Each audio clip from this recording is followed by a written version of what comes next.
জাতীয় পতাকা অবমাননার অভিযোগে রাষ্ট্রদ্রোহ মামলায় বাংলাদেশের সম্মিলিত সনাতন জাগরণ জোটের মুখপাত্র চিন্ময় কৃষ্ণদাস বৃক্ষাচুরীর জামিন প্রশ্নের রুল দিয়েছেন হাইকোর্ট।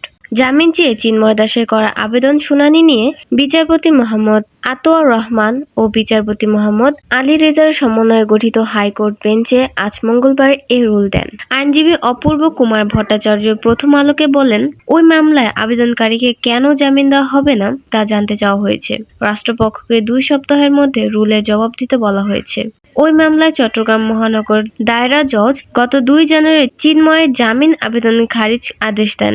এ নিয়ে হাইকোর্টে অন্তর্বর্তীকালীন জামিন চেয়ে গত 12 জানুয়ারি আবেদন করেন চিন্ময়। এই আবেদনের শুনানি নিয়ে আজ রুল দেন আদালত। আদালতে চিন্ময়ের পক্ষে শুনানি করেছেন আইনজীবী অপূর্ব কুমার ভট্টাচার্য, সঙ্গে ছিলেন আইনজীবী প্রবীর হালদার। রাষ্ট্রপক্ষের শুনানিতে ছিলেন অতিরিক্ত অ্যাটর্নি জেনারেল মোহাম্মদ আরশাদুর রৌফ ও অনিক আর হক।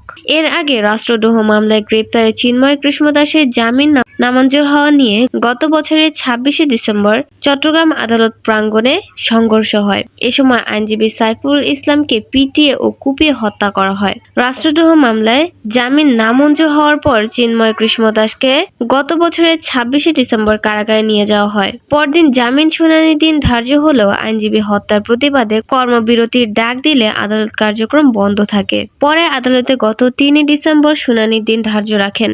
সেদিন চিন্ময়ের কোনো আইনজীবী উপস্থিত ছিলেন না, তাই 2 জানুয়ারি পরবর্তী দিন ধার্য করা হয়।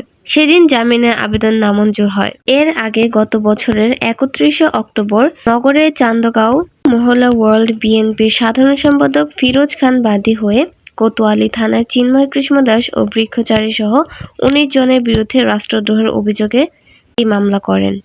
পরে ফিরোজ খানকে বিএনপি থেকে অব্যাহতি দেওয়া হয়। এই মামলায় চিন্ময় কৃষ্ণদাস সহ কয়েকজনকে গ্রেপ্তার করা হয়।